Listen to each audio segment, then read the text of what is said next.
নমস্কার বন্ধুরা, welcome to ST unique sports. তো বেশ কয়েকটা বছর বাদে কিন্তু আরও একবার আইএফএ শিল্ড অনুষ্ঠিত হতে চলেছে। আর আইএফএ শিল্ড অনুষ্ঠিত হতে চলেছে মানে যেই দলের কথা সবার আগে মাথায় আসে সেটা হচ্ছে আইএফএ শিল্ডের সবথেকে বেশি বারের চ্যাম্পিয়ন, 29 বারের চ্যাম্পিয়ন ইস্টবেঙ্গল। আরও একবার ইস্টবেঙ্গল কিন্তু আইএফএ শিল্ডে নামতে চলেছে। তো আইএফএ শিল্ড হওয়া মানেই ইস্টবেঙ্গলের দিকে বাড়তি করে নজর রাখতেই হবে, কারণ তারা যেরকমভাবে আইএফএ শিল্ডে ধারাবাহিকতা রেখেছে, এত দিন ধরে তারা চ্যাম্পিয়ন হয়েছে, 29 বার চ্যাম্পিয়ন হওয়াটা মুখের কথা নয়। তাদের সামনে আরও একবার সুযোগ যে 30তম শিল্ড ঘরে তোলার, এবং অস্কার ব্রুজন এখনও পর্যন্ত দায়িত্ব নেবার পর ট্রফি এনে দিতে পারেনি, যেটা কার্লেস কোয়াদ্রাত করেছে, যেটা বিনো জর্জ করেছে। অস্কার ব্রুজনের হাতে কিন্তু ট্রফি আসার একটা বড় সুযোগ রয়েছে এই আইএফএ শিল্ড। তো আইএফএ শিল্ডে ইস্টবেঙ্গল কতটা শক্তিশালীভাবে নামতে চলেছে, কীরকম হবে ইস্টবেঙ্গলের বেস্ট প্লেয়িং 11, কী পরিকল্পনা রয়েছে, সমস্তটা নিয়েই আমরা আলোচনা করে নেব এই ভিডিওতে। তাই ভিডিও শুরু করার আগে একটাই রিকোয়েস্ট, চ্যানেলে যারা প্রথমবারের জন্য এসেছো মনে করে চ্যানেলটাকে সাবস্ক্রাইব করে নিও, তাহলে প্রিয় দলের খেলার সমস্ত আপডেট তোমরা এখানে পেয়ে যাবে। তো চলো আর দেরি না করে ভিডিও শুরু করা যাক। তো আইএফএ শিল্ডের টোটাল কিন্তু এই বছরে 6টা দল অংশগ্রহণ করছে। অনেকেই জানো, সবাই বলতে গেলে জানো, তাও কিছু কিছু মানুষ এখনও পর্যন্ত জানো না, তাই আরও একবার রিপিট করে দিচ্ছি। তো সেক্ষেত্রে গ্রুপ এতে রয়েছে ইস্টবেঙ্গল, নামধারী এবং শ্রীনিধি। গ্রুপ বিতে রয়েছে মোহনবাগান, গোকুলাম কেরালা এবং ইউনাইটেড। তো টোটাল 6টা দল, এবং দুটো দলের যারা গ্রুপ চ্যাম্পিয়ন হবে তারা কিন্তু সরাসরি ফাইনাল ম্যাচ খেলবে 18 তারিখে। এবং ইস্টবেঙ্গল কিন্তু লিগের প্রথম ম্যাচ, উদ্বোধনী ম্যাচ খেলতে চলেছে, যেই ম্যাচটা 8ই অক্টোবর দুপুর 3টে থেকে খেলা হবে। কল্যাণী স্টেডিয়ামেতে হওয়ার সম্ভাবনা অনেক অংশই বেশি। তারা প্রথম ম্যাচে মুখোমুখি হবে শ্রীনিধির সঙ্গে, এবং দ্বিতীয় ম্যাচ 14ই অক্টোবর, সেটাও রয়েছে দুপুর 3টে থেকে নামধারীর সঙ্গে।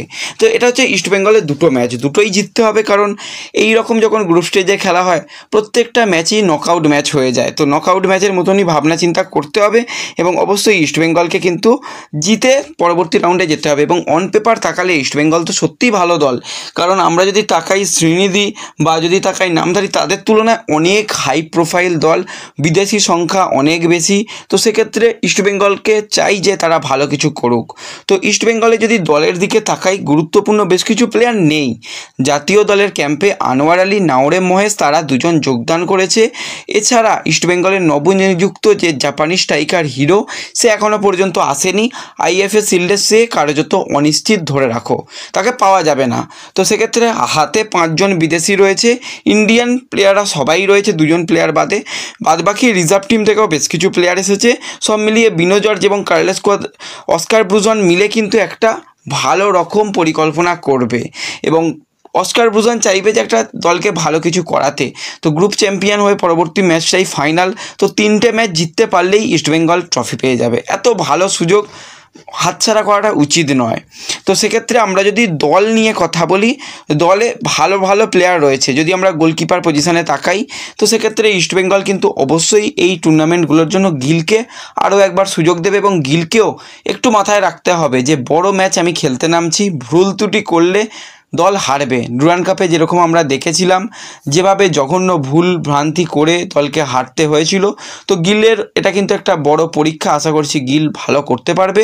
এছাড়া গৌরব সাও রয়েছে, সেও কিন্তু খুবই ভালো গোলকিপার, এবং বাঙালি গোলকিপার আরও একজন রয়েছে, সেটা হচ্ছে দেবজিৎ মজুমদার, আদিত্য পাত্র রয়েছে, অনেকগুলো অপশান রয়েছে। তো গোলে হয়তো গিলকেই প্রথম থেকে শুরু করানো হবে। এবার এই সমস্ত ম্যাচ জিততে হবে, জেতার জন্য অ্যাটাকিং ফুটবল খেলতে হবে। তো সেক্ষেত্রে অ্যাটাক করতে গেলে ডিফেন্সে একটু কম প্লেয়ার হলেও চলবে। তো সেক্ষেত্রে ইস্টবেঙ্গল যদি কিছুটা 3-4-3 এই ফরমেশানে যায়, বা 3-5-1 এরকম ফরমেশানে যায়, তাহলেও কিন্তু ভালো হবে। তো ডিফেন্স লাইনে কিন্তু অবশ্যই সেন্টার ব্যাক হিসাবে আমরা লালচং নুঙ্গা, তার সাথে সাইড ব্যাক হিসাবে জয় গুপ্তা এবং মোহাম্মদ রাকিবকে দেখতে পাবো, যদি এটা 3 ডিফেন্সে যায়। তার সাথে মাঝ মাঠে কিন্তু 3 জন বিদেশিকে একসাথে ক্রেসপো, রাশিদ এবং মিগুয়েল রয়েছে, তার সাথে জিকসানকেও মিডফিল্ডে ব্যবহার করা যেতে পারে। তো সেক্ষেত্রে ক্রেসপো কিন্তু বক্স টু বক্স মিডফিল্ড খেলতে পারবে, রাশিদ পুরোপুরি ডিফেন্সিভ মিডফিল্ড এবং মিগুয়েল সে তখন কিন্তু পুরো free role second striker attacking মিডিও হিসাবে খেলতে পারবে। জিকসান নেমে এসে ডিফেন্সও করতে পারবে। জিকসান সেন্টার ব্যাকেও অনেক ম্যাচ অস্কার ব্রুজনের আন্ডারে খেলেছে, তো সেক্ষেত্রে 4 ডিফেন্সেও জিকসানকে নামিয়ে দেওয়া যেতে পারে। আর আক্রমণ বিভাগে অবশ্যই একদিকে বিপিন, অপরদিকে এডমন্ড রয়েছে এবং সিঙ্গেল স্ট্রাইকার হিসাবে হামিদ শুরু করবে। এছাড়া অপশান হিসাবে ডেভিড রয়েছে, জেসিন দুর্দান্ত ছন্দে রয়েছে, সায়নের মতন উইঙ্গার রয়েছে, যেও কিন্তু ধারাবাহিকভাবে ভালো করে এসেছে। এছাড়া আমি রিজার্ভ টিম থেকে বিশেষত আমি দেখতে চাই এই টুর্নামেন্টের জন্য অন্তত রেজিস্টার করানো হোক ভাল্লাল পেকাকে। তো পেকা দুর্দান্ত খেলেছে, নসিব বা তন্ময়ের কথা ভুললেও চলবে না, তারাও কিন্তু যথেষ্ট ভালো খেলেছে। তো ইস্টবেঙ্গলে দেখতে গেলে মিডফিল্ডে প্রচুর অপশান রয়েছে এবং কোয়ালিটি প্লেয়ার রয়েছে। একসাথে 3 জন বিদেশিকে খেলিয়ে দিলেও কোনো রকম অসুবিধা নেই, কারণ প্লেইং 11 4 জন বিদেশিকেই খেলানো যায়।